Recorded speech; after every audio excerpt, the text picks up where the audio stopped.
The original Xbox, literally a big black box with an X on it, had an important part to play in the history of video games, as the powerful console represented Microsoft's initial charge into the ongoing battlefield that is the console market, and saw the likes of Master Chief, Sam Fisher, and Ryu Hayabusa at the tip of the spear. Thanks to these highlights, Microsoft gained a foothold alongside already established console giants Nintendo and Sony, and set the groundwork for enormous successes yet to come. When searching for hidden gems on the original Xbox, there are lots of games that quickly come to mind. The likes of Oddworld, Stranger's Wrath, and the Otogi games repeatedly come up in hidden gem discussions, and the same could be said for Sega's numerous contributions to the Xbox's library. Panzer Dragoon Orta, Jet Set Radio Future, and Shenmue 2 are just a few reasons why the Xbox has occasionally been cheekily referred to as the Dreamcast 2, after all. However, while all of these games are somewhat hidden in the greater gaming scene, they're not quite hidden enough for this video. That's right, get your treasure hunting gear, people, because we're looking for gems that are even hiddener. I'm Exalted Examiner of Extraordinary Examples of Xbox Excellence, Peter from Triple Jump, and here are 10 hidden gems for the original Xbox. Number 10. Racing Evoluzione. First on the starting grid, we have Racing Evoluzione, an arcade-style driving gem that sped right under a lot of people's radars. With the likes of PGR and Forza out there on the track, a racing game had to do something pretty unique to stand out on Xbox, and Racing Evoluzione arguably did just that. It had all the ingredients that a competitive arcade-style racer needed at the time. Great graphics, tight handling, and lively AI. But lots of games had all those, so what makes this one stand out from the ridge races and the need for speeds? Well, it lets you create your own car company from the ground up. As you progress through Racing Evoluzione, you'll unlock car blueprints that you can put into production and then race through career mode, providing a unique extra layer of immersion that nothing else on consoles really offered at the time. You can even come up with your own company name and logo. Oh, and if our American friends are wondering why they've never heard of this one, it's because it was called Apex over there. Sadly though, the advent of Apex Legends has made this game's American moniker almost impossible to Google, so best stick to the European name. And besides, Racing Evoluzione has more je ne sais quoi. Oh wait, no, that's French. Number 9. Cyanide. What would one of these hidden gem lists be without an overlooked old-school shoot-'em-up, eh? This time around, it's Xbox-exclusive space shooter Cyanide, which is especially notable for its interesting story setup. While the majority of space-based shooters will go for the old alien invasion trope, Cyanide has something a little more occult and spooky up its sleeve. Players pilot an escort ship that's taking unspeakable space criminal and creepy childlike space witch Aguirre to her place of execution. However, the prison ship is struck by an asteroid made of cyanide on the way, which is a mythical substance with the power to make people's thoughts take form. This all results in an intergalactic sorceress with revenge on her mind and the newfound ability to warp reality to her will. We hope you brought your most powerful lasers for this one.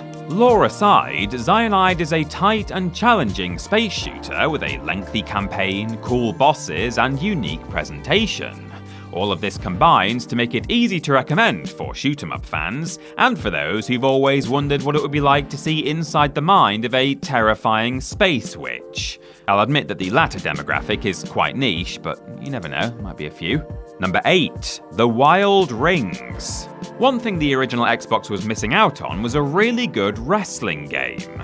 While PS2 owners were smugly enjoying the likes of WWE SmackDown Here Comes the Pain, Xbox fans were left with not awful but decidedly humdrum affairs like WWE Raw 2, with no alternative in sight. Well, there was actually an alternative out there called The Wild Rings, published by Microsoft Game Studios no less, though sadly it was only released in Japan. While it lacked the tables, ladders, and chairs of Western wrestling offerings, being based on Japanese wrestling that was more pure at the time, the Wild Rings made up for it with great grappling gameplay, robust character creation, and loads of match types, options, and settings. You see, while looking like your standard wrestling game, and indeed being classified as one, the Wild Rings isn't just about the wrestling, and offers many other disciplines as well. Players can take part in karate, boxing, kickboxing, sumo, and more. There are even 3 different styles of professional wrestling on offer: Japanese, American, and Lucha Libre. And just as well, to be honest. I mean, the martial arts are all well and good, but I'll stick to the professional wrestling, thanks. I like to keep it real, you know, I'm not really into all that fake predetermined stuff like boxing and judo. Number 7. Shin Megami Tensei 9. Another genre that had a pretty sparse showing on the original Xbox was the RPG, or specifically the RPG of Eastern descent. And while the likes of Metal Dungeon and Blackstone Magic and Steel were a pair of RPGs of legitimate Eastern origin, neither were all that great.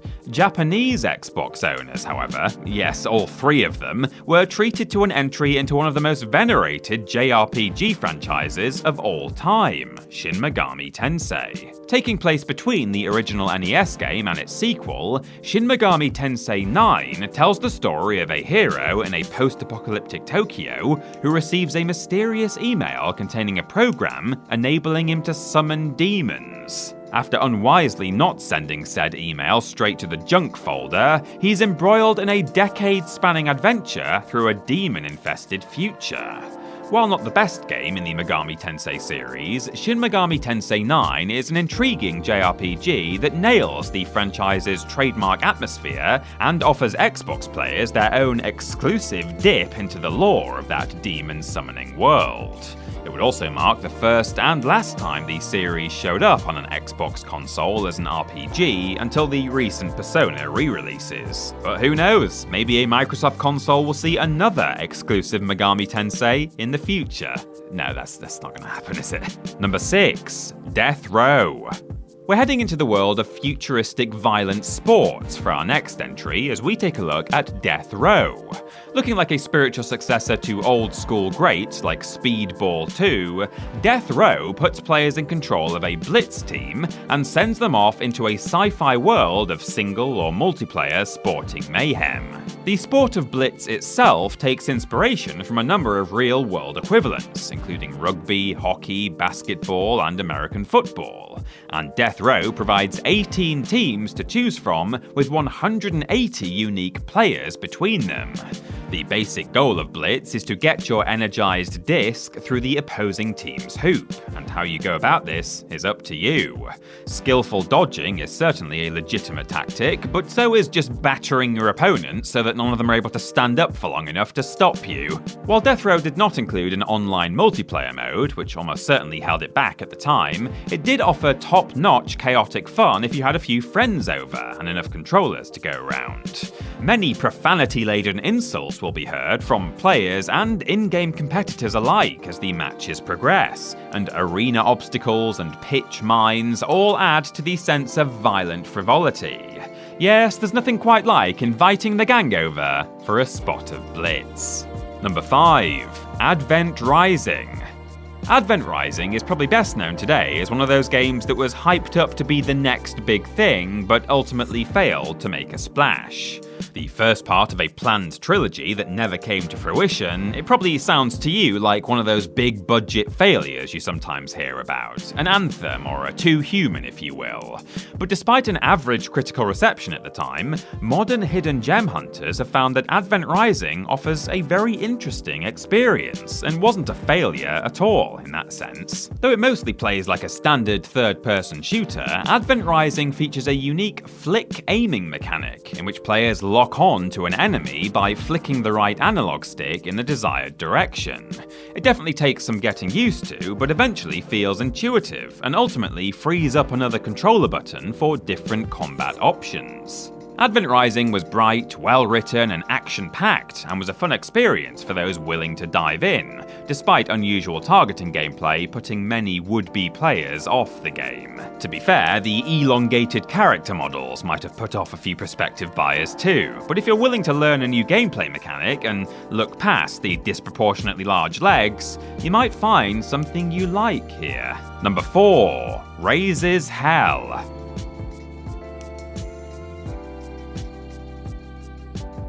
Alright, so cutesy mascot platforming crossed with excessive adult content had been done before, most famously with Rare's uncouth squirrel-based romp Conker's Bad Fur Day, which did receive an original Xbox remaster, by the way. But just because something has been done before, it doesn't mean we won't allow it to be done again, especially if it's done well. And Xbox-exclusive action game Raises Hell did a very nice job with the concept. In Raises Hell, players take on the role of a transformed monster known as Raise, who is tasked with saving the hinterlands from an invasion by a race of cute but evil creatures known as the Qulits. Nauseatingly saccharine, these Qulits have chosen to expand from the isolated walls of Qtopia, and are forcibly taking the hinterlands from the monsters that dwell there. Well, Raise isn't having any of it, and a bloody retaliation ensues. While Raises Hell has that interesting premise going for it, and some very competent third-person action gameplay in store for potential players, it's that oddly fascinating practice of horribly murdering cute little characters in gore-soaked style that really gives it an identity. So go on, lay waste to the adorable little blighters. They deserve it. Number 3. Phantom Crash.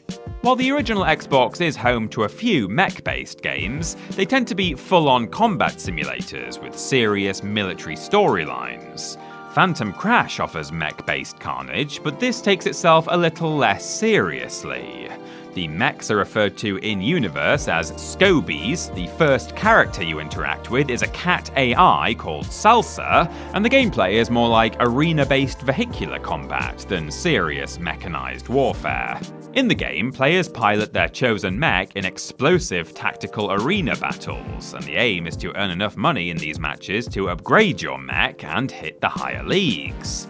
But if you let your Scobie take too much damage, you'll have to fork out for some expensive repairs.